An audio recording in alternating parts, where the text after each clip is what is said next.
Tonight on Rumours and Conjecture, all presidential candidates are really partially robotic, partially organic life forms developed in a secret lab underneath the Chrysler building to ward off potentially vicious or overly excitable dogs. Bob Dylan faked the moon landings using cereal boxes and some vacuum cleaner appliances he stole off Roger Daltrey after a session in a Turkish bath with Menachem Begin and a telephone operator from Stoke-on-Trent. And can the flabby faces of white middle-aged men in $1,500 suits be deployed to prevent floods? All this and moderately less after the after-movie diner.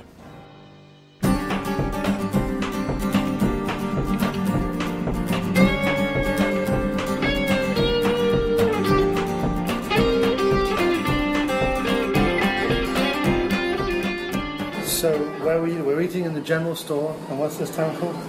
Seymour, Connecticut. Seymour, Connecticut. Okay, so this is the after-movie diner coming from Seymour, Connecticut, general store. Used to be Humphreysville. This, where we are right now, was Humphreysville. And why don't we go around the table and introduce ourselves? To my left. Matt Farley. And to his left. Theresa. And to her left. Kyle. Jim. Jim Wallace, my co-host, is here with us, and Charlie Roxburgh will be joining us shortly at the table. Now, Kyle, you're new to the show completely. Everyone else has been on the show, except Theresa. Of course, Theresa and Kyle, you're both new to the show. But Kyle, you have been in many of the films that Charlie and Farley have done. Why don't you run down some of your classic names, some of your classic characters? That is putting a lot of stress on me. I've probably, unfortunately, Farley's here, he probably could slap me. I've forgotten more than I remember. But well, you're Air Force Ricky to me. Air Force Ricky. I'm Sparky Watts, reporter for Rivertown USA Daily Standard. Yeah. That line will never escape. What do we have before that? I remember I played a vagrant grifter that had a taste for a hooch called Black Death. That was in Druid Gladiator Clone, which is the movie we're going to tangentially be talking about. Was my name Vince then, or something like that? You were Vince in Manch Vegas. The sweep-up boy. Yeah, I had one name in Manch Vegas. And you swept up at the Red, what's it, diner? Red Arrow Diner. Red Arrow Diner, where they played all of Farley's music for... Every 15 minutes, my son would, so we'd have to arrange filming around that. Hey guys, how's it going? My name is Dan. I'll be serving you today. Excellent, Dan. Awesome. That is a lovely beard. I just trimmed it too, and I was thinking maybe I went too far. No, it's nice.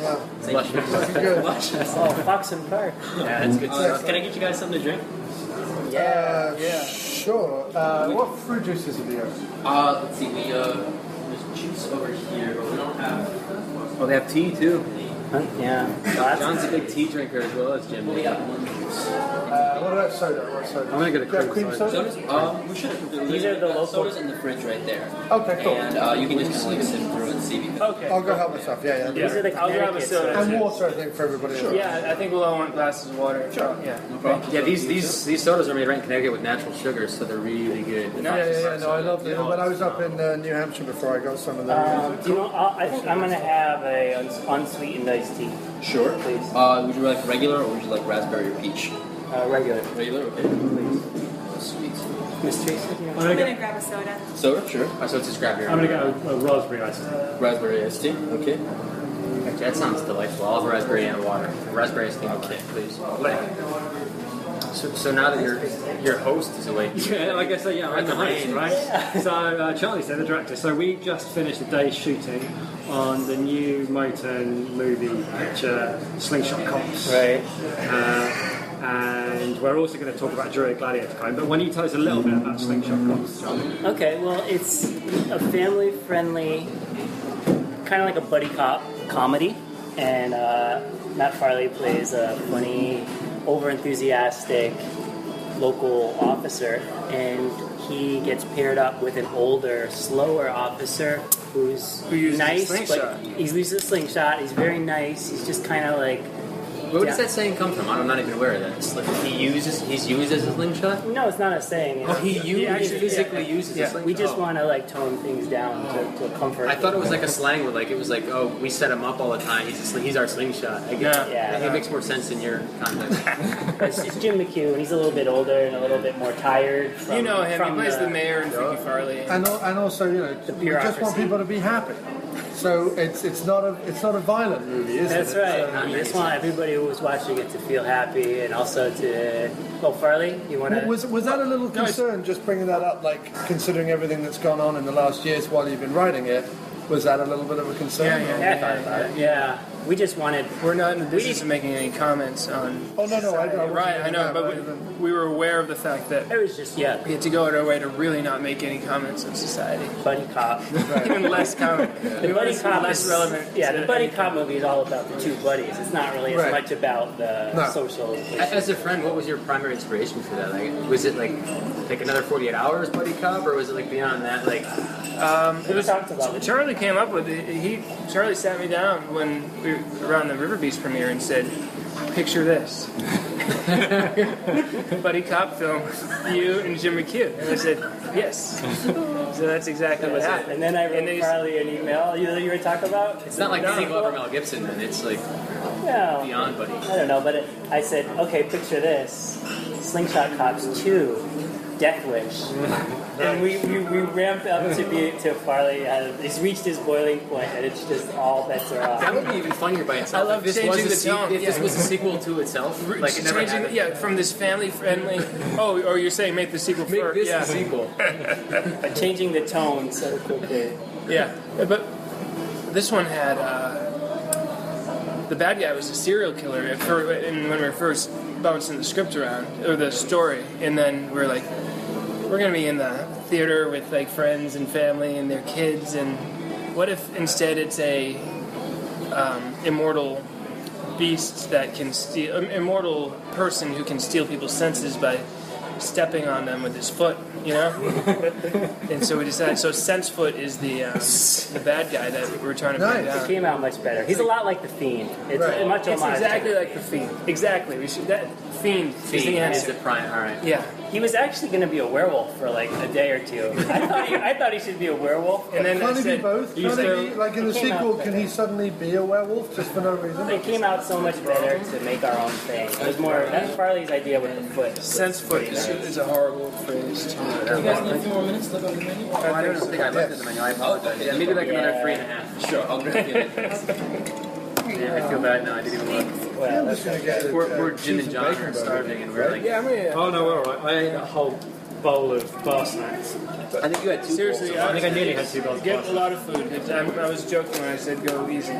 This is on me. Get a lot I of was food. going to say, I'll I'm paying. No, it's on The reason that we're getting our food paid for is because we both appeared as illegal fireworks. We've just been in what I think is probably like one of the bigger action sequences you've done. Of the summer, probably the biggest action sequence of the summer. Definitely of the summer. I mean, it blows apart Jurassic World. I mean, it really does. If this was a normal day of filming, what we filmed from 9:15 until what time is it? 2:15 about right now. On a normal day when we have 7 other people to meet with, we would have done that all in an hour, you know, and not gotten as many. But we have the opportunity to actually get good angles and Branch out a little. Well, also you had a guy come all the way up from Brooklyn, another few guys come all the way from Chicago. They claim not to be in the film, but I think, I'm saying right now, I think that they were here to be in the film. Oh, yeah. Now, I know they have a friend who lives in the area, so that's another reason. But I think that they're genuine. I'm due to visit him around the time that... Yeah. yeah, well, good for them. I would do the same thing. They did great. They were there for extras. Because when we said in the bar, we said, are you going to come back for the premiere? And he was like, I think we kind of have to. I was like, yeah, you have to. I think he put less thought into it than that. It was like, you were like, you get it. It was like, yes. It was like, there was no hesitation. You didn't finish speaking. He was right on there. Yeah. Oh, yeah. Well, did Farley tell you a little bit about the tour of the premiere? Because it costs so much to rent a proper theater with its own projector. Right. Sometimes they charge full ticket price for every seat in the theater. Right there. Unsweet, who's that? I have Unsweet. Yeah, thank you. Sweet enough. I think we're ready. I'm ready at least. I can start. If you I know, start. yeah. 3.5. Yeah. It was like 2 minutes 47. I'll go with a hot dog, please. Okay, serious? Yeah. Hot dog, nice. Anything on it? Ketchup, mustard? No, thanks. You don't have any French fries, do you? No. All right, thanks. I'll have a bacon cheeseburger. We actually don't have any more cheeseburgers. I'm sorry. No more burger meat. We had a huge show last night. Oh, okay. Sorry. Can I get like 2 hot dogs then? 2 hot dogs. They almost become a burger. Right. Can I get that with bacon on it? Yeah, sure. That'd be great.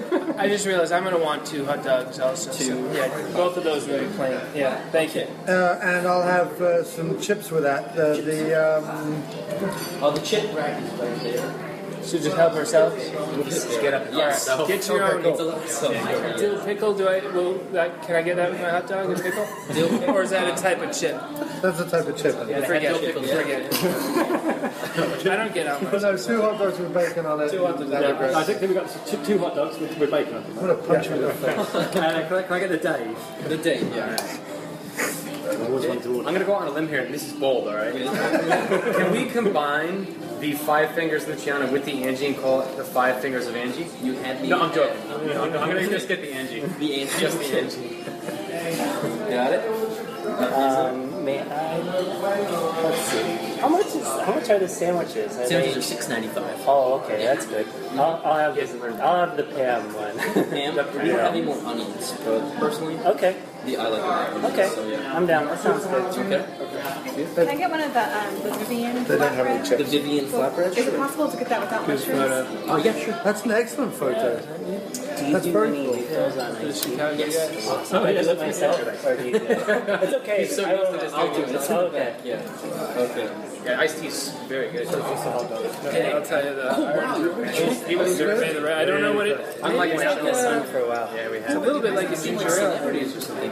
Yeah, we're a big deal. These two are. They are. So we'll ask them. Yeah, tell them talk a He's little the bit. one. You know how this real celebrities like the other people are celebrities. Yeah. Your voice is on. You guys are. Sorry. Well, we're all in town making a movie, major motion picture. Wait, really? Minor. Minor. Hey, don't sell yourself short. man. No, that's very cool. I'm at NYU. I study acting. Oh, So, good. like, yeah. That's the film studies. We're gonna give you a. Wait a minute, you're starting to give you a acting and you're a waiter. You're just living the dream. I'm a server. It's a server, right? So, yeah. That's cool. Oh, sorry, I don't know what the words are here. I live in No, I mean, the it's a vernacular thing. Okay. It's almost offensive to call like a server a waiter now. Because, Is it? well, I mean, I don't know. My I girlfriend can't was keep a up with all server this for a long rubbish. time. They don't call themselves waiters. Okay. I think that's like a pass. I didn't mean it as a No, I don't think you did. I was putting words in his mouth so you Doing could your use it bit for the against you. transatlantic friendship. Yeah, indeed. We came It's to wonderful. Seymour because of the old time downtown. You keep saying that. Yeah. It's quite The train and all that Yeah. stuff. Yeah, we've been And you should be in the movie. But it's up to them, not me. So I've done my bit now. I'm foisting this guy on you. Sorry about that. We'll see what we can do. Wow. Give me your card. I'll write something down. Do it. What would you have done if you pulled it out of his beard? Yeah. That's very awesome. Okay, I'll go. Cool. Yeah. All right, cool. All right. So Charlie, you were telling us about the The tour. Yeah, premiere. so it Thanks for costs. keeping it back All on track. business. the whole reason we're making the movies for the It costs, weekend. yeah, the premiere is the fun thing. It costs a lot to rent a theater, and then you only get that one day. And you don't get to sell any, all your people have to buy the food from regular theater prices. So we were thinking, once I got my own projector, we don't even try to rent a theater anymore. We rent those halls that like Veteran Zone American Yes. Legion or weird clubs that people have that are like looking to be rented and never really rented. They're like way cheaper. And we our own own it sound system. After the movie airs, we don't have to like run away, you know. Unless they listen to this Hang out. podcast and they bump their prices up because of us. But there's like a couple that I've already looked at. I'm like, wow, I saw one in Milford, which is actually not far from the train line, so people could even come up there maybe. Right. And then we might do one in, obviously near Farley, and then we could do it near Tom, so all his family doesn't have to drive like 5-6 hours to go to this one night. And then people who are real crazy can try to come to each night, and we can try to like make it a. We were gonna give you a passport book and we stamp you at each And town. if I come to 10, I get a free hot dog or something. With bacon. Go bun though. Just like bacon. I'm just standing here holding a Frankfurter. Like, this isn't very good. It's a water weed. That's our plan. And we can also, they come with their own kitchens, so we can prepare our own popcorn. That's a good point. I never And we thought can of sell it for super inflated prices. Just collect so much. And then you would put your face on the bag, Farley Farley Corn. Yeah. Corny Farley, surely. I mean, that'll be good. Farley Corn. Farley. No, and we usually just say name your own price at the screenings for DVDs and whatnot, and people are so nice that they end up paying more than if we had said, we would have said it like $5 a DVD, but we end up getting like $10 per DVD because people are too shy to ask for change. Don't tell that guy on the street who just gave a copy to. Yeah, well, I'll leave it down. Or it doesn't leave it Do you guys like Druid Gladiator Clone is going for $100 on Amazon? Yeah, well, I think that's a way. Oh, good. No, yeah, very few copies. I mean, the only copies that exist came out of my personal burner. Yes. So, Well, that's why I was so thrilled when it was on YouTube. yeah. We could finally get to see Well, I it. have a copy More of it. things in I Connecticut. bought a copy of it. I rented Man Vegas on Amazon. That's cool. Thank you. You can do that. Yeah, you can do that. And I got my River Beast t-shirt. It's still my favourite t-shirt. But it's very cool. When he came over for the Local Legends premiere, he brought loads of CDs and Nice. DVDs and stuff. We're discussing all Motern media. It doesn't matter. Who cares? Did you know that? They're listening. They like the ambience. You know what I mean? I know ambience. It's all good. I think they're just enjoying this repartee. This is my favorite part of the podcast. Where we bicker like an old married couple. I just feel like these to be kept on track. Yeah, no, well, yeah, you guide this ship. Yeah, thank you very So, much. like, He was in Druid Gladiator I was just going to Clone. say that. What's the odd fascination with Druid Gladiator Clone? Because, like, It's the one we haven't discussed I yet. don't even remember how far back that goes. What year it was? Yeah, like 03. 0203, right? Or just 03. My math can't compute. When was It was the only one that was on the website. We It was filmed it for in 02, sale but it came out in 03. that I hadn't got a copy of. Seen or got Because it's the only one you're selling, even though it seems to be a middle film. Like it starts in the middle of the story and ends in the middle of the story. Yeah, it's before all of the films they've already covered. Wait, because one of the questions I wanted to ask about Druid Gladiator Clone is like, what happens to everybody?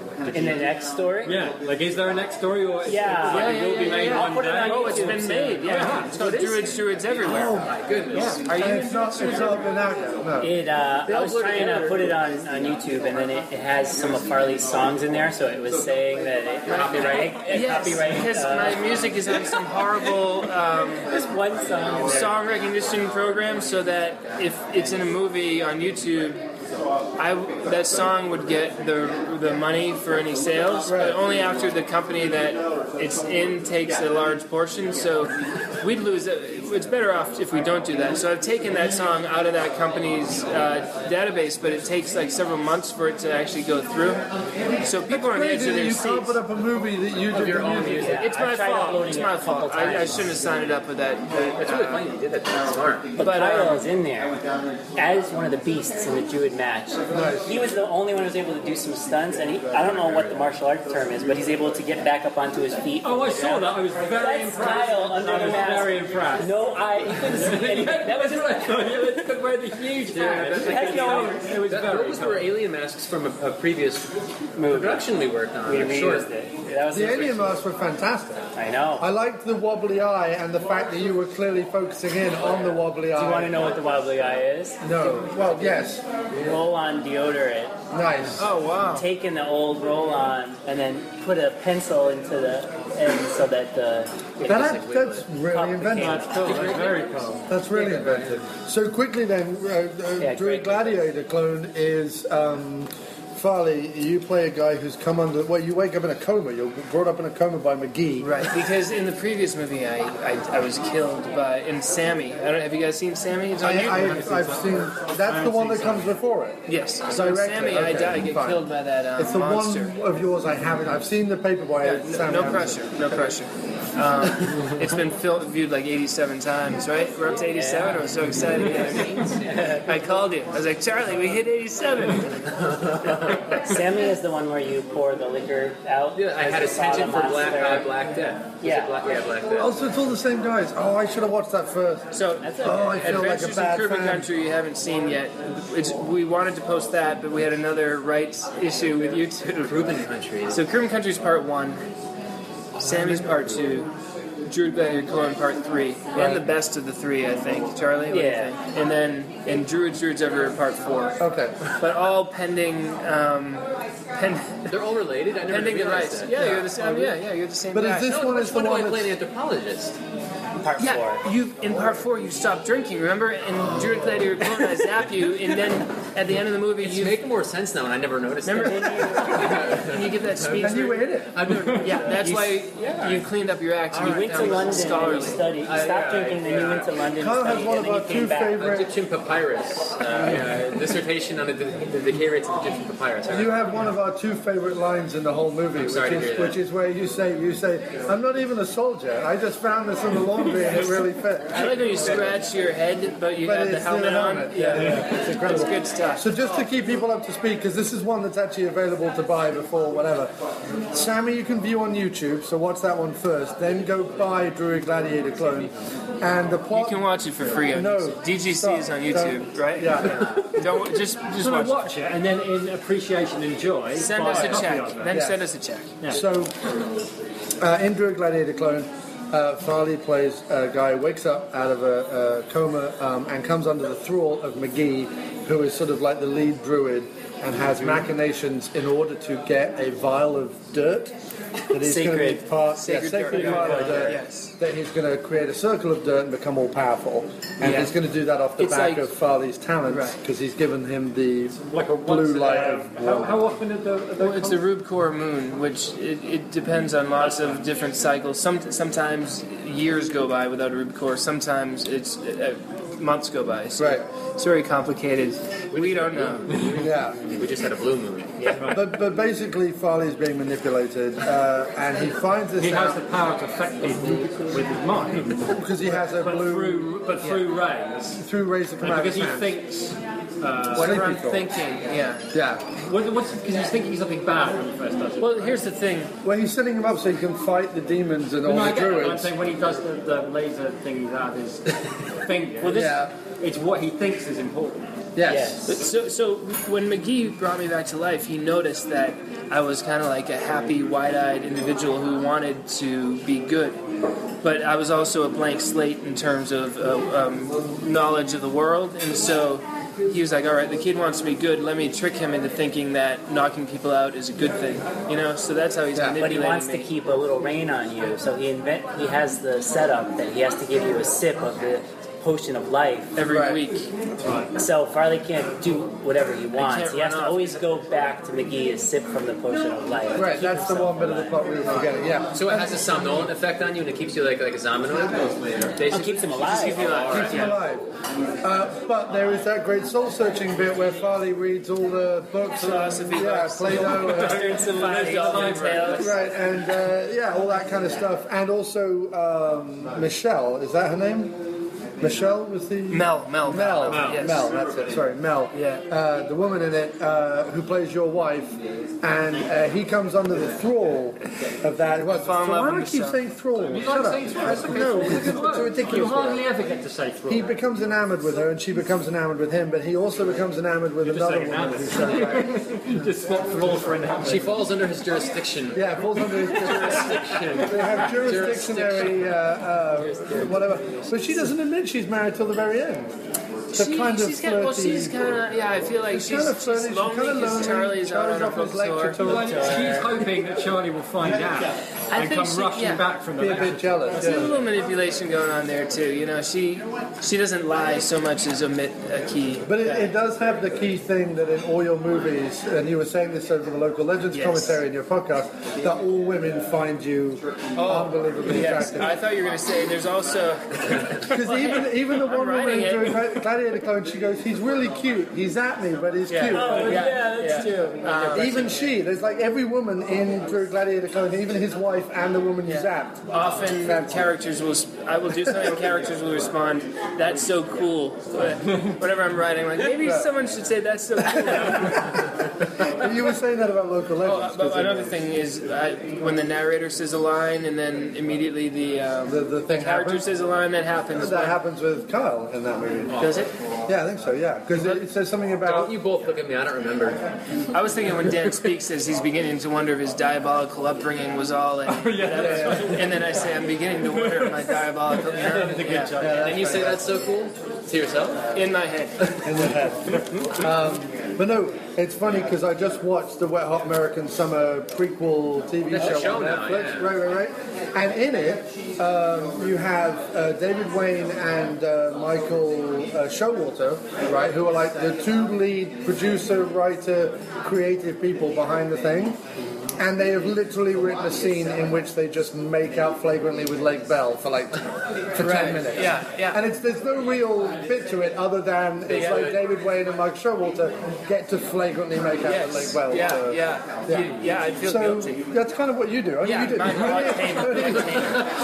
If you boil it all down. Only it's sort of innocent. Because you get rid of the extraneous details. with you're not making out with them. It's sort of like, would you like a hug? Exactly. Like it's kind of sweet and innocent. It's nice.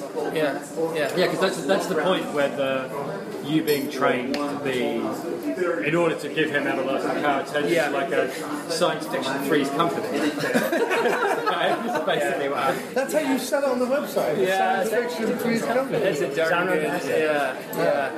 Yeah. So he sends me out. He sets me up with my own apartment, which I love too. He sets you up with... I've gotten you to... I've procured you an apartment. Did he even say that? I think you might, yeah. And you have a secret power, which is supposed to be kept I can clone myself. Kept in the top of a salt shaker is the thing on my neck. But it's a testament to the, not to give away the ending of the movie, it's fine. but it's a point in the movie where when he discovers that the salt shaker isn't there anymore. Yeah. And when I was watching, I was going, "Oh no, you should have thought of that."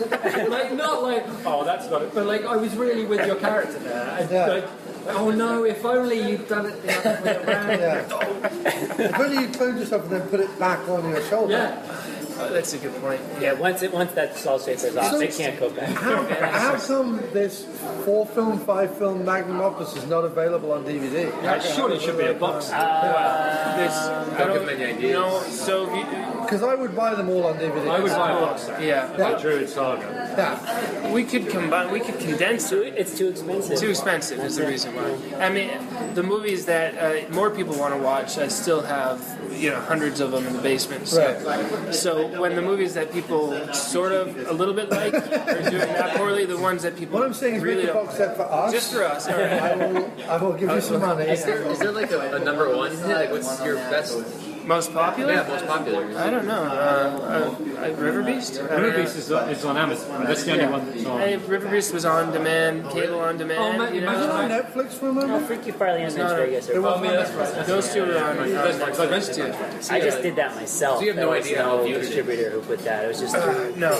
And the Netflix thing was just you get the DVDs. $3 a year. You can still rent them, but on DVD. Yeah. I really thought when I rented that, I'm giving them some cash. And you do. Yeah. But I mean, you're the only guy. It'll show up. Someone rented it from January to March. So there's a pay level. It's They $2.99. won't send us a check till it reaches a pay level of 50, and we're at 33 right now. So if you are listening to this, people, another 15 people need to rent that movie. Yeah. They're really, really good. So they are really, really good. It does come to us. Nice. Yeah. So I think the first one I saw was River Beast, which is still my favourite. Yeah. And then Freaky Farley. River Beast working is your way really back. great. Yeah. River Beast has a feeling all to itself. See, I saw it in order. I saw Farley first, and I still I remember watching Freaky Farley and having that thing of being okay, and then getting into the mindset, and getting into the mood, and then just being this is awesome. And then coming to the end, and there's added characters and whole new things, and then whatever. And I was just this is brilliant. And then I felt being able to go straight on to Manch Vegas and have the same experience all over again was terrific. Would I be right in thinking? I don't think I am, because I think you guys talked about it on your podcast. But when I was watching Freaky Farley, I remember thinking, has the whole movie been a setup so that it would be a ninja, a slasher killer, and someone else, And a witch. going into a forest to defeat a bunch of monsters? Because if so, that's amazing. Such a concept. But I mean, we never said to ourselves, "Ooh, imagine that this is all building up to a really bad joke." We wanted it to lead up to Farley freaking out. Yeah. But no, it's a funny way of looking at it. That's a very funny. That's good. Yeah. No, you wrote that in there. Yeah. So, Back to Druid. well, it's difficult to talk about Druid if it's the middle film, but It's fine. No, people. It's really the ride. The ride is fun, but they all stand alone too. Druid ends obviously on a bit of a cliffhanger, like what's going to happen to Farley, with his final week of life. True. Right. But you can. It's like a classic comic book ending, don't you think? McGee is always lording it over you, though. He's always manipulating you, even in Farley and others. Yeah. I think this is my favourite manipulation because it's him sitting with the black cow in like a little chair in his bedroom with the bed behind him. Yeah. And the He's so good. He is on the money. I love it. McGee is the greatest American. Just because of the cow. Do you know what I mean? Yeah. He's got the cow. And him appearing in the sky. Him appearing in the sky with the special effect of the sky behind him and the cow like shimmering. Yeah. That was amazing. I loved every minute. Yeah. That is funny. Kyle appears in the sky in Cruben Country. Yeah, wait to see Cruben Country. That's going to be up there soon. Cruben Country's pretty fun. It's got a little action. I can't wait. That one really enabled me and Farley to be able to film in the woods by ourselves. Right. And that was when we were most productive. Yeah. Because it was like shot, and then we were like, movie's done, do another movie, shot.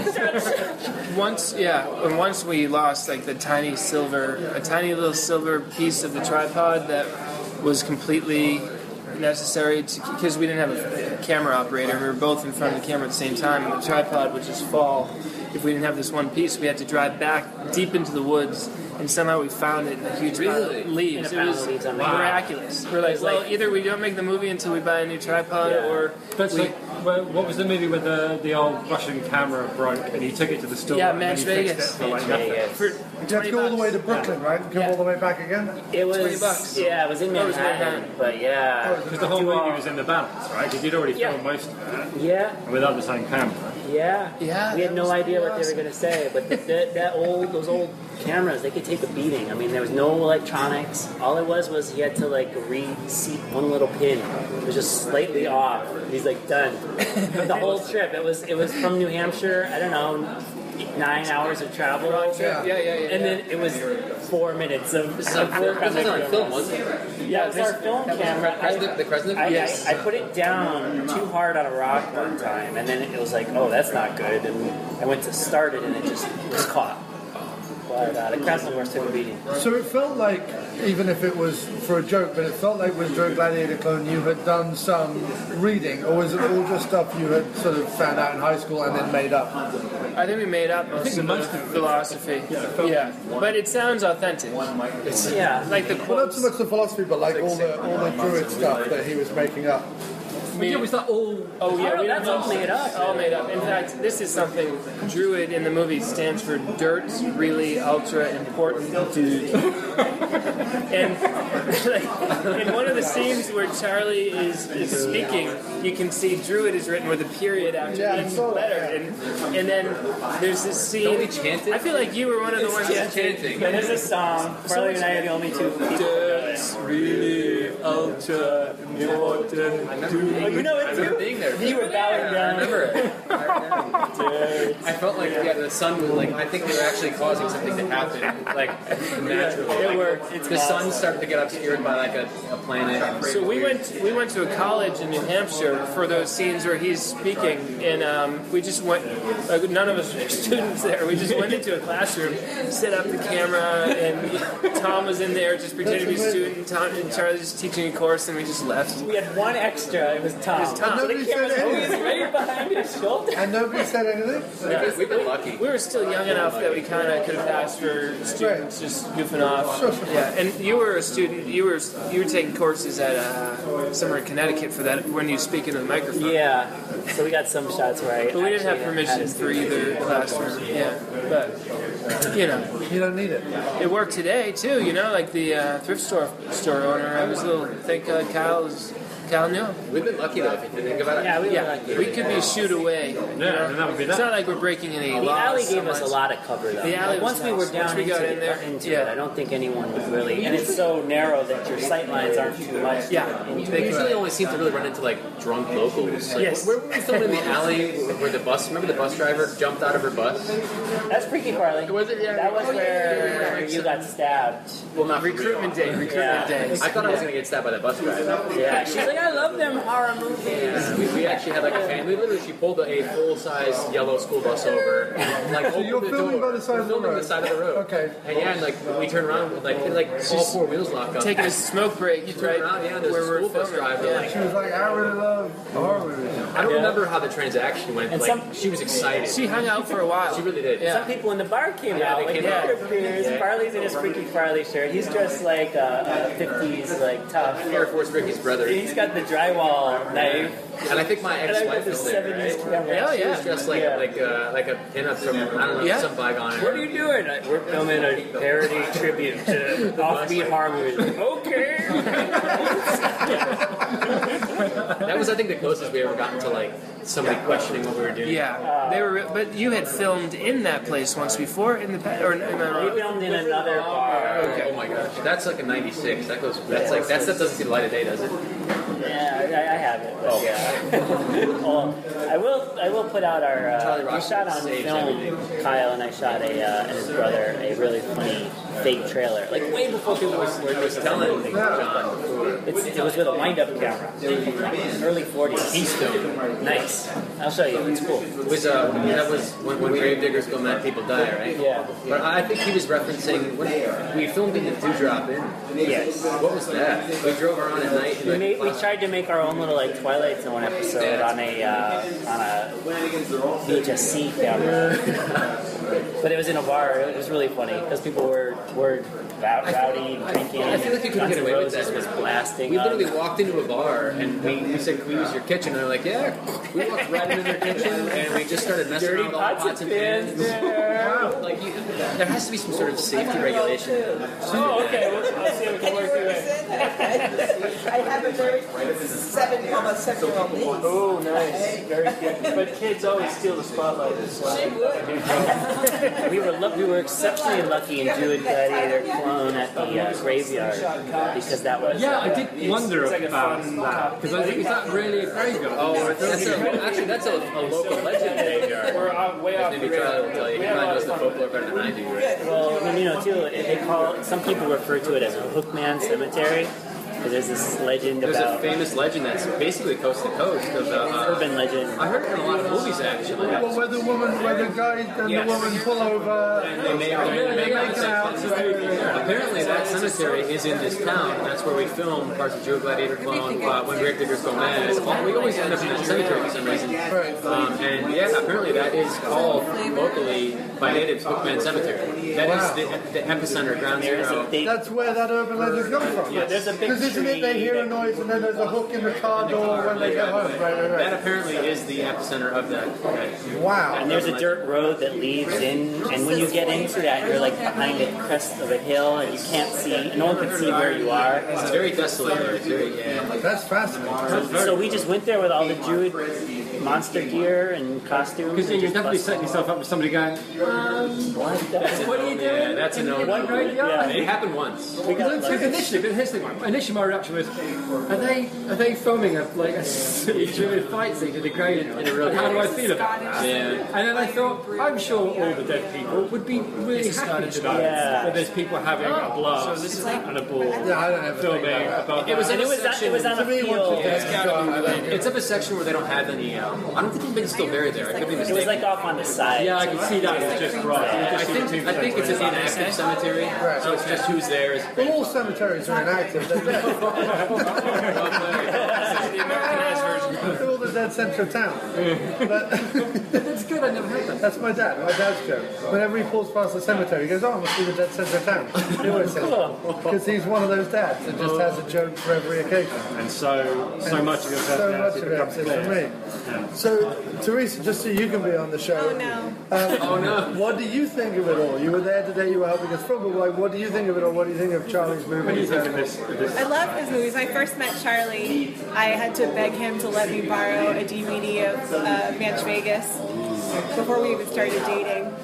So, but I loved it, and this is like my first time working or helping with any of their movies. Oh, nice. Because we've been on the West Coast, and now we're here, so I can actually help. It's been great. I'm very proud of them.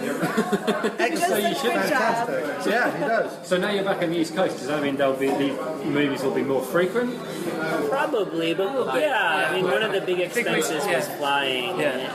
But in order, just for the sanity's sake, I think it's good to take a year between, at least a year of not filming. Because, like, January 1st comes and you know you're going to be filming sometime that year, you're thinking about it, you're thinking about it for months and months, and it, you lose sleep. Or I lose sleep, seriously. Yeah. Like, we're like, oh, what if it rains? What if this? What if that? We could write them, we just couldn't film them.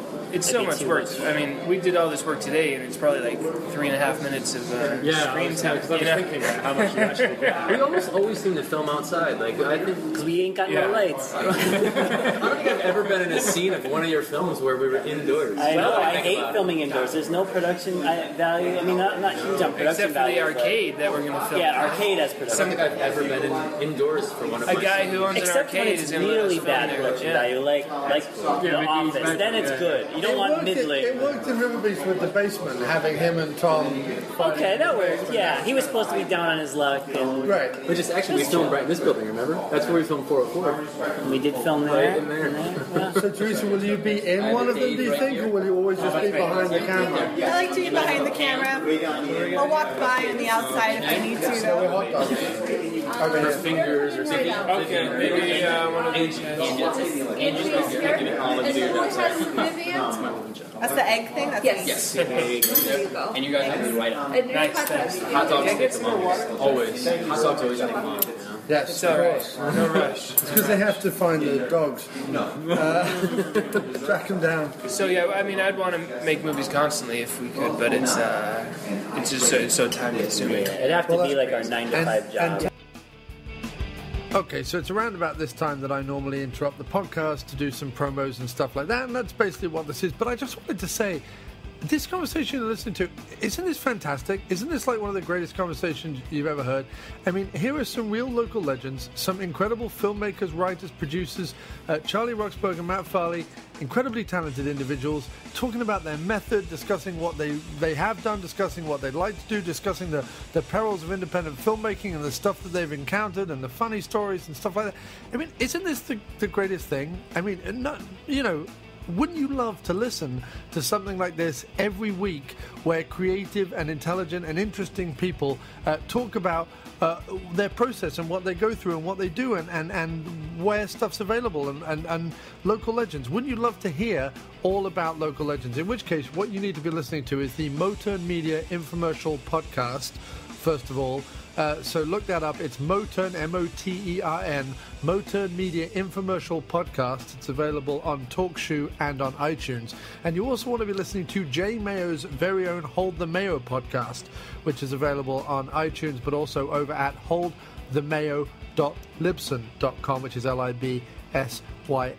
So check those two out. If you like conversations with local legends, especially from the Massachusetts, New Hampshire area, you need to be listening to the Motern Media Infomercial Podcast and Jay Mayo's Hold the Mayo podcast. Go check them out right now. Thanks ever so much. And now back to this absolutely fantastic conversation. What's better than this? What's better than this? And tell everyone about what you've done to your garage or garage for Americans listening. I always like that way better. So it was just like exposed beams, but now it's the walls have been put up, drywall. Oh, they came around and did it. You finally finally did got it. the It's been contractors quite an around to do ordeal. it? Quite an ordeal. Another. Well, you have to talk about that on the infomercial podcast when this finally comes out, because we got some of the ordeal when I was here a couple of weeks ago. Yeah. But Charlie's going to come up in 2 weeks, and we're going to turn the garage into the police station. It's going to be fantastic. I feel like this one, like with each movie, you're getting slightly bigger. I feel like this one's a much bigger. You had extras today, like who actually turned up. Yeah. That was you were saying between 0 and 5 extras to turn up. Yes. And I could see in your eyes you were thinking it's 0. That's the number. They always turned up. Yeah. Because I think what's going to be interesting is this the first movie you've done? I've already emailed you, by the way, sir. You have? Yes. Thank you very much. Nice. Do you have ketchup? Ketchup? Oh, yeah, sure. Oh, yeah, no. Oh, it's all that. It's in the back. Oh, okay, yeah. Oh, fancy ketchup. We can't bring it out. I can't show anybody. Yeah, not show anyone. Secret ketchup. Secret ketchup. Okay. Is this the first movie you've done post your NPR Motern Media boom? Yeah, It so kind that of is, helps. right? And plus, with each movie we make, people can see that we actually finish the movies and there's a finished product, and they get out there to some degree, so that they're a little. With each one, they're that much less likely to bail on us. Yeah, but what you might find is you know that both the movies will work as promotion of your music, but also that all this work you do promoting your music day in day out will work towards also hopefully making this a bigger. because some of those extras said they heard you on the phones. Right. Thank you. Thanks very much. Enjoy, guys. So the trick is keep on making things forever, Right. and then so that when people Yeah, discover don't quit you, in 2018. That's a terrible idea. I forgot about that. Forever. When people discover you for one thing, They find out. you have so much other stuff for them to find. Well, that's how it works. Like, all I can just watch Local Legends. That's a great entryway. I listen to all 12 hours of the Motern Day podcast. Playlist on Spotify. And I rented stuff off Amazon. And a lot of it is goodwill. So Thank you, you can obviously see, that you're just doing it for the love of it. And any money that you can throw somebody's way to doing it. Yeah, well, if we had money, think of the fun we have, Charlie. Yeah. Mm-hmm. I'd let you guys get more than just cheap stuff. Yeah. All right, Druid Gladiator. So McGee's training me Right, yes. because he wants each warlord has to sponsor a gladiator in the match, right? Mm-hmm. That's the general plot. But while I'm off training, I fall in love with two different women, Right.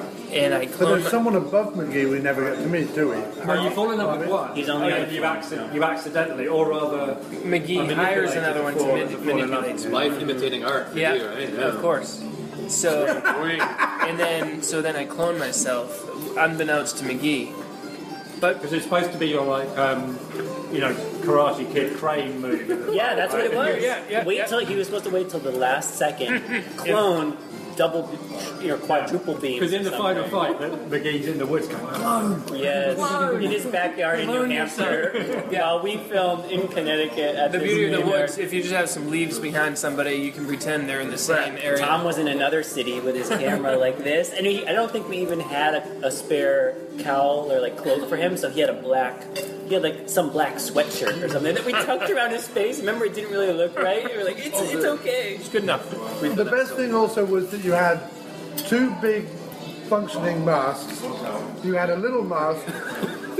You had what looked like just a bundle of hair. And then a fourth or fifth person was just wearing a white, a towel or a t-shirt. It's like the bounty hunter scene in Empire Strikes an Back. exposed heart. Goiter, the goiter guy. That was his weak spot. That was his weak spot too. He gets there. We had a spare fake goiter that you could breathe into, and we're like, that's in the movie. Yeah, if we have it, we'll use it. Yeah. Good use of the word goiter, by the way. That was a lot of shots that day in the graveyard. I mean, even though... Did you told about how the guy came by and asked us what we were I doing? didn't mention that. I was saying how lucky we were that we filmed in an actual graveyard. But Don't go on cover, Farley. a guy who was kind of like the steward of the He's a graveyard. curator. Caretaker. He was like, hey, what are you guys doing here? Like, we're filming He a was Druid. pretty cool about it. To see a bunch of guys in black robes and masks. Hey guys, what are you doing? What are you doing here? And then all he said was, next time ask me, but it's cool. Okay, finish up. Who's to know the curator lives at the end of the road in a weird random house? It's easier to ask. I love that. Next time you're down here in black robes and alien heads, just ask me. Well, actually, it's not totally out of the question. It will happen again. Yes, it will happen again. What was that? It was probably like the best case scenario, for the answer to that question. You're wearing black robes and crazy masks, and you're in a graveyard. Yeah, what are you doing? it could have been a lot worse. Thank God for that. Yes. Yeah, that's true. I don't think we looked at. Did we look at it like that back then? Though we were just like, we better just move. We didn't think twice. Yeah. I don't think we did. Yeah. We were also in a field area that was away from the gravestones too, so it's less disrespectful than it sounds too, right? Yes. There were no. It was just an open field. on the outskirts. That was just a nice backdrop. Yeah, but yeah. So then he's and so then it's. One of the clones. We decide that one of the clones has to sacrifice himself because the only way that one of them can run off with one of the girls is if McGee believes that he's dead. He died in the fight. Yeah. Oh man. And they decide by doing which is genuinely quite a touching, tragic. It's beautiful. Scene. Yeah, and I think it doesn't feel. I think it makes sense. You know, it is a pretty. They need good a body. solution. Yeah, they need a body, so they do the half-court shots. That's why I felt so upset about the clone thing. Remember thinking, I'm supposed to be a perfect plan. Yes, I know. And it wasn't. It was our fault as screenwriters. No. That's what I'm saying. Yeah. It wasn't. I wasn't upset with it from a writing point of view. I was upset because you were so close to the perfect plan to have it fall apart like that. It was perfect. Yeah, so that was fun. Me and Charlie at the park shooting from half court, and knowing eventually one of these is going to go in. Yeah. That was funny too because that was almost like a representation of the day's filming you had. You know what I mean? Yeah. Right. Yeah. It really took us this many It did. shots. It did. It was That was just us. There was no one else there. Me taunting me, being like, "You have no skills, man. No skills." Also, it was another movie that seemed to have been filmed over several different seasons, because there was definitely one sequence. The guy with the horrible toe, the one who has like the mangled toe from running, that seemed to be in the autumn. It was a grey sky and it had That was also a different camera too. trees in the background, and you were still running around with your shirt off and stuff. Was there like days where it was freezing cold? Yeah, it was our friend from college, and we all happened to be together. And we're like, let's get a quick scene with Sova. Yeah, and he happened to have a bad blister. So. Yeah. Yeah, thanks for that. I was eating while I was watching. Yes, me too. Yeah, it was gross. Yeah, it was real good. So I was like, get the point, and then Charlie did a massive close-up. I don't remember that. That's genius. Thank you. It's authentic. It's too authentic. It's all special effects. Yeah, so I think it probably ran from August till October. Yeah. Actually, you end up in pretty precarious weather situations often, because I remember in the River Beast, you were in my stream in my backyard. That was fun. Was it October? And you could see your breath in the air. It had like that nice New England chill. I love and that then you have splashing. a stream. The fact that you own a stream is like so great. It's like your own movie lot. In the behind the scenes of like filming in the water with these guys going in and out, you can tell. Oh, it's cold. Well, He's had I felt enough bad at that point. I was hyperventilating. Yeah, we're never doing a water monster movie again. We had to switch. I had to put Charlie in the costume. In my dreams about the movie, I was like, I thought, okay, he's gonna actually swim, come up out of the water all authentically and be under. But when you put it on, it was so buoyant, So that you couldn't disorienting. force yourself under the water. So it was like using all my energy. I could only go like this, and then you come back and look at the footage, and it was like, It looks so bad. all right, Just we like- can go with that. But in my vision, it was going to be like, because I was trying to not be afraid to go under the water, but you just couldn't. That foam thing was so buoyant. Yeah. I don't know how much force it would take. But, and the wetsuit it wasn't thick enough. We got the cheapest one we could find off eBay. It was actually like ripped in some places. Close out special. Yeah, that was weak. Yeah. Especially on that part. I showed. But it's a good costume for that Greg made. Yeah. We couldn't have done it, and if we didn't know him as a friend, because if we asked somebody, can you make that would be more than the 10 budget times of the all price, of our yeah. movies. Right. That's fantastic. What else about Druid Gladiator Clone is fun? Really? Oh, I played in the Opera House. I mean, I don't know if you want to say that later. New Hampshire Film Expo. Yeah, I got accepted in the early years before they got. Before you grew disillusioned with film festivals. Exactly. Yeah. And when it started, I was sitting in the back row behind a couple kids with Farley, and there were two kids right when it came on, and there's this little animated bit. Yeah, I love Some that. kid goes, "What the f is this?" And I was like, "Yes, like that's exactly what we wanted." Well, if I tell you, and it's absolutely true, when we went to see Maggie, the Arnold Schwarzenegger zombie movie, which is awful because it's like a hipster just Yeah, I fell listened to over you and talk about died. that. It's awful, It's but the opposite of your movies. yeah, it's the opposite of your movies. But I'm telling you that at the very end, it was low budget for Arnie, but it was still a big Hollywood movie. Mm-hmm. At the very end, that finished, and a guy in the audience stood up and went, moment of silence. So I'm not in a like this could be an amazing way, but in a kind of that was a so I think it summed up the cinemas. General people that all felt exactly the same. that's funny. This guy was more like, I never seen this on the big screen, and then he kept watching it. Of course. Which was good. I don't know how you look away after that credit sequence. You're like, oh, we've got to find out what happens here. I think Druid Gladiator Clone is my favourite line of all your movies, I think, which is, I used to help people, but I'm thinking about turning evil. Which is my favourite. When she comes running out, her brother is stuck in the car. And he goes, I used to help people, but I'm thinking about turning evil.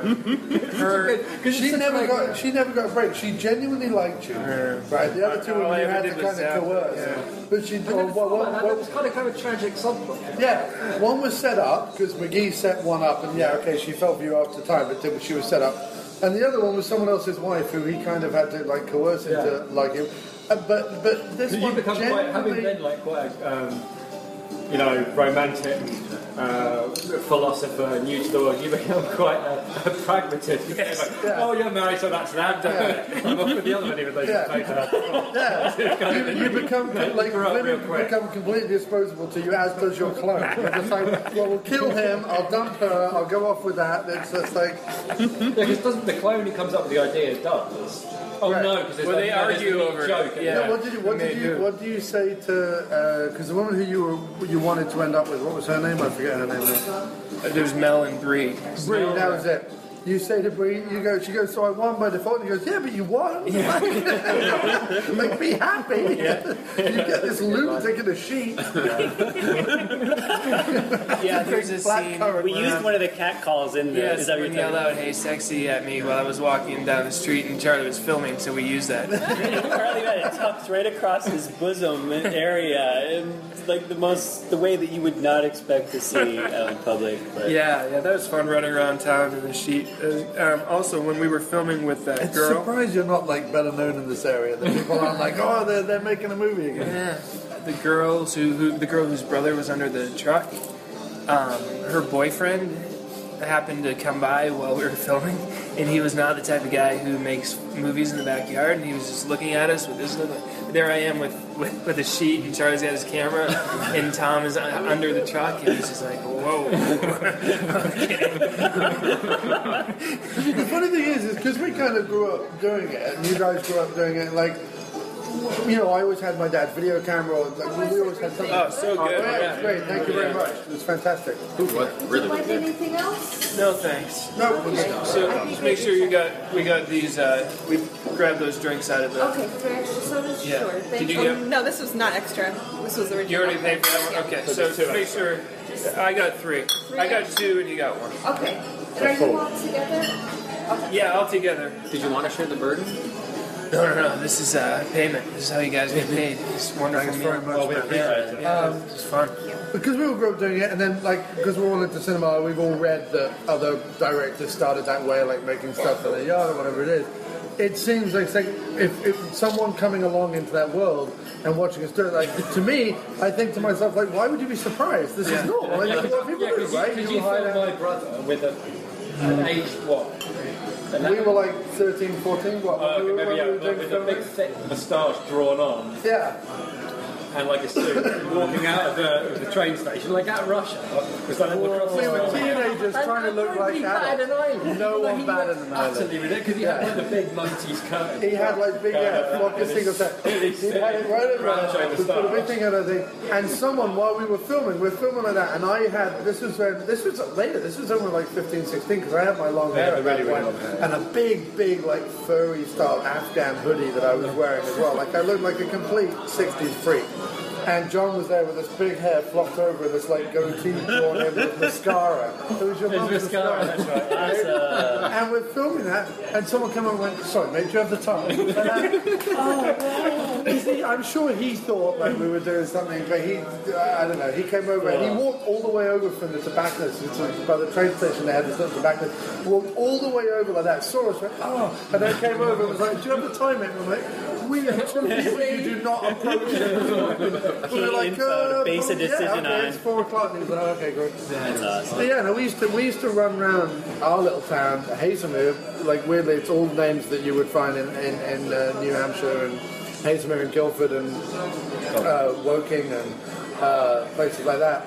And we used to run around and do all that kind of stuff and put on funny costumes and throw ourselves over things. And but we stopped doing it. Yeah.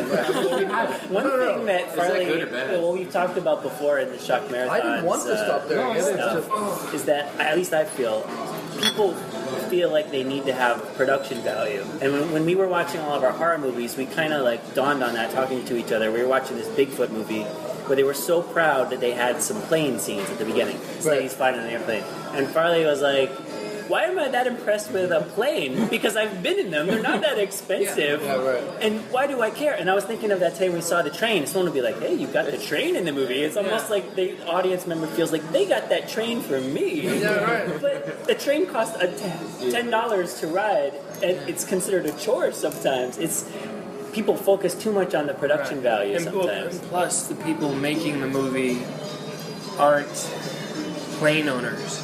So if they make their character a plane owner, then their movie isn't really true to their own experience. That's true. Like, they just want to get a fancy car, and they just in a really sleazy '80s movie, they're trying to get some kind of Lamborghini or something. And I just wanted to wear a collection of wigs. I didn't like wigs. We only have one wig, and it saw a lot of use. Yeah, I used to wear a lot of wigs. I just wanted to quit drinking Black Death. Yeah. I did that. I shook the stuff. I forgot that you become I don't remember. I didn't remember either. You became a scholar. Only about 10 people have seen the one that comes after Druid Gladiator Clone. It's in black and white. It's very slow. It's kind of like the raging bull of the saga. It's more confusing. It's a Kubrick. It's a Kubrick movie, very contemplative and a little. It's artsy to make fun of artsy movies, but I don't think that's a good. We failed. And that's the thing. Like, it's easy to keep people interested if there's like a chase and a hunt for lots of whatever and some jokes and some action. Yeah. Like, you can keep people interested even if like it's a bit low budget. Can we tell you about Druids Everywhere? It's got some fights in there. It's funny. So there's a chance people will like it when they see it. I don't know. There's a chance. Ready for this? Yes. At Druid Gladiator Clones ends with I've lost the potion of life is gone, which means I only have a week to live. Yeah, you're licking the rug. But turns out if Kruben dirt keeps me alive, I don't know this, but in my final week of life, I go out into Kruben country to die. And I just like collapse, but the dirt touches me and I don't die. And then I realize, this stuff is keeping me alive. And I live there for 4.5 years and grow a big caveman beard. Nice. And then Charlie goes out to do research on the dirt, and we have this like primal combat competition scenes, where I will come up to him like I'm a mountain man. I'll be like challenge, and I'll challenge him to. In Yoda too, you're like a mountain man / Yoda, because in those 4.5 years he forgot how to speak in straight, clear sentences. Yeah, I've forgotten. I'm not. It's awesome. I'm the same body, but I've lost it completely. But you don't have the power of the flashing lights anymore. No, don't have the power anymore. Gone. Done. So we're in the midst of several feats of it's like Olympic challenges in the woods. Wait, why? They ran out of ideas. That's really. But why? And then we meet McGee, and McGee is going to try to take over the world. One of our last challenges ends with us fighting, and we roll down a hill, and when we look up, we see McGee and a bunch of druids discussing how they're moments away from ending all life on Earth. Unless someone is touching Kruben dirt, and then it becomes like a more low budget Bronx Warriors. It's post-apocalypse. Really? So it's post-apocalypse. Charlie and I without all the good scenes of Bronx Warriors. And I've been flashback. I'd snap back to my memory of my old self, and so then Charlie and I become friends, and we are the only two people left alive to fight the druids. And we tape some dirt to our legs, skin so that we'll always stay alive, because you can only survive the the toxic gas if you're touching the dirt. Sacred dirt. And so the second half of the movie is us just like running around town killing druids. And then there's a big reveal at the end. So why was this filmed as a black and white art house? This sounds like the most action-heavy movie you've done, and yet you went, let's do this one. We have, for some reason, we had like less cast in this one, so there's a lot of me and Farley in the woods, and that part. If you could deal with that, it's okay. Yeah. But Anyone has a couple of ones maybe to throw on. No, Kyle, don't I worry may about have given it all to the bone. Only if you should have a couple. I got a couple. Charlie's all right. You guys here agree. It's two or three. Don't worry about It's it. good. No, because if I... Poor John bought me a beverage. Yeah, it's a good trade. Perfect. Yeah. Thank you. That's perfect. $10 is nice. The food was really good. This is great. It's a nice, relaxed setting. I like it. Yeah. Big table. No, it's lovely. Thank you so much, miss. I could have eaten 2 sandwiches. Yeah, that sandwich was really tough. good, though. Sorry. This is good for Times are rough right now. Agreed. What are you, the director of this picture? All right. I think he was just testing Farley's wallet. I had to do those. Well, Druids Everywhere has good Farley music at the beginning. It's contemplative. I don't know what the listeners are going to make of this episode, but I This thoroughly episode's a enjoyed big it. mess, but I'll enjoy I it. thoroughly enjoyed it. I think it'll be great. It'll be going up anyway. 'Cause Yeah, who cares? I've literally got to the point now where it's like, I've recorded an episode, boom, doesn't matter, going up. Put it up. Next. Gotta do it. Yeah. Put it up. I'm taking every lesson you teach me on the infomercial podcast. Nice. Thank you. I'm just Every taking take is a good take. Yeah, and he says that's good enough. That's your attitude. There. It's good enough. It's good enough. I made a bum note there. Doesn't matter. Move on. Like when I went up to was doing music with him and Jay Mayo in the basement last time I was up here a couple of weeks back. I had to do like 3 or 4 takes of that last song that we were doing, and by about the 4th take, my brain was like, "This is unacceptable. I shouldn't be doing this now." Cut. If I'm doing an album at home, I'll do 50 takes. I'm the same It doesn't matter. I'll just keep playing it. But with Matt in the room, I was like, He's already getting I bored. was like, it's 4 takes in. Everyone else is doing it He's already thinking about his perfectly. next movie. And then, of course, once you start thinking like that, you ruin every take after that. So that was what was funny about the video we did, was every single thing is a fluffed take. So We got a lot of stuff one take today, and it adds up to us being at lunch sooner, and it does add up. We did it. We didn't go over. I mean, we might have only done 2 as the most, maybe 3 one time, but we kept it pretty tight. How rigorous is your shooting schedule this time? This was day 1. What do you This guys was the see? most relaxed. It's going to be way more intense. How many days do you think in total? Total actual days. So this is 1, 2, 3, 4, 5, 6, 7, 8, 9. I would guess 9 scheduled right now, but maybe we'll have like another 1 so or you're filming 2. tomorrow? Oh no, we don't film again until Couple September. Oh, Got to build the police station. right. Can't wait. Headquarters. Are you gonna? Also, It's so you've great to got be a homeowner. Now that you're a homeowner, I'm a homeowner. It's like, Will it be like an interchangeable set? Like, will you be able to use it for? I think we could use it for anything. Yeah, that's the idea, I think. Yeah, and we have the friends who work at a cupcake shop, and I'm always sweet talking them, being like, "Hey, No pun intended. yeah, I know." And now you got the arcade and The arcade in Binghamton. It's any shop owners out there. We love 603-644-0048 if you want us to feature your shop. Nice. That's fantastic. Well, it was a real pleasure today to Yes, this is fun. thanks for having us. to be in this. This was definitely a dream come true. Yeah, it's the magic 3 or 4 years of podcasting, bringing everybody together. You This know? was a creative day. We were filming, recording the podcast while eating, and we've it's not wasted not a even. second. Not even. This is like my 3rd weekend of that happened. Yeah. Of like my 3rd weekend of just, okay, I'm doing that then. It's exhilaratingly exhausting. It is. I'm going to go home tonight and sleep the sleep of the dead. Yeah. But, Yeah. it was fantastic. Thanks ever so much, Charlie. you. Thanks ever so much, Farley, for having us in the film. It was a real pleasure. Genuine. Nice to meet you guys too. Yeah, It was likewise. really lovely. And thanks ever so much for being on the After Movie Diner. Yay. Perfect. Good work, man. Fade out on that banjo. Yeah. Incredible. I mean, seriously, a fantastic conversation. If you didn't learn something, if you didn't laugh, if you didn't cry, if you didn't experience emotions you didn't know you could have still, what a conversation. What a fantastic podcast. Again, you can find out all about Matt Farley and Charlie Roxburgh on 2 podcasts That is the Motern Media Infomercial Podcast and also the Shock Marathons Podcast, where they talk about great B-movies from the 70s and early 80s on VHS. That is the Shock Marathons Podcast or Motern Media Infomercial Podcast. Check those out to learn more about the wonderful world of Charlie and Farley. And to continue the theme of the wonderful Motern Media and Shock Marathons, here is a track from Matt's album called Joyous Cackle, which was released earlier this year by Matt Motern Manly Man. That was the name he went under when he released Joyous Cackle. That's also available on Spotify to stream, and we'll be having a track from that right now to play us out. Thanks ever so much for listening. Take care, and join us next week on the After Movie Diner. Wait, what's the meaning of life again? I had it for a minute, but I lost it. Wait, what's the meaning of life again? I had it, but then I lost it. Whoa, whoa, whoa, whoa, whoa, whoa.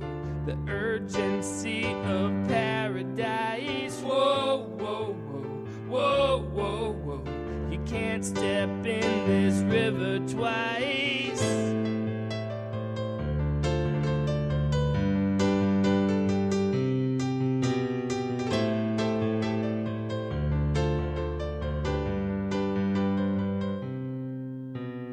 Wait, what's the meaning of life again? I had it for a minute, then I lost it.